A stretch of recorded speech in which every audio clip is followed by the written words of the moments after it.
advantage আছামৰ বাবে অসমলৈ আগমন ঘটিছে বিদেশী ৰাষ্ট্ৰৰ প্ৰতিনিধিৰ পুৱা উপভোগ কৰিলে কাজিৰঙাৰ নৈসৰ্গিক পৰিৱেশ হাতী সাফাৰী আৰু জীপ সাফাৰীৰে ৪৫খন ৰাষ্ট্ৰৰ প্ৰতিনিধি আপ্লুত হ'ল কাজিৰঙাৰ শোভা উপভোগ কৰি কেন্দ্ৰীয় বৈদেশিক পৰিক্ৰমা মন্ত্ৰী এছ জয়শংকৰৰ নেতৃত্বত দলটোৱে পুৱা কাজিৰঙাৰ নান্দনিক পৰিৱেশৰ আনন্দ লয় দেওবাৰে যোৰহাটৰ ৰৰৈয়া বিমানবন্দৰত উপস্থিত হৈছিল ৪৫খন ৰাষ্ট্ৰৰ প্ৰতিনিধি বিমানবন্দৰত প্ৰতিনিধি দলটোক আদৰণি জনাই মন্ত্ৰী অতুল বৰা আৰু বিধায়ক ৰূপজ্যোতি কুৰ্মীয়ে বিমানবন্দৰৰ পৰা কাজিৰঙাত উপস্থিত হয় প্ৰতিনিধিৰ দলটো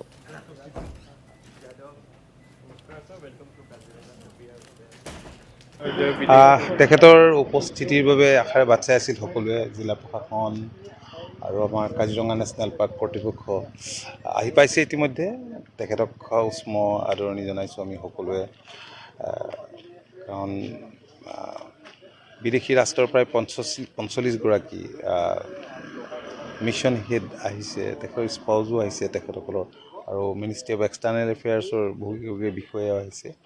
তো কালিলৈ পুৱা চাফাৰী কৰিব তাৰপৰা এডভান্টেজ আছামত অংশগ্ৰহণ কৰিবলৈ গুৱাহাটীলৈকে কৰিব কাইলৈ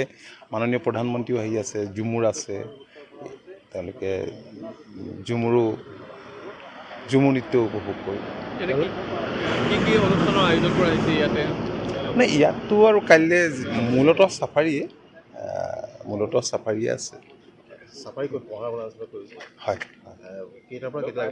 পুৱা খুব সোনকালে পোৱাৰ যোৱাৰ কথা মানুহখিনি সকলোখিনি এতিয়ালৈকে আহি পোৱা নাই গতিকে অলপ চাই চিতি টাইম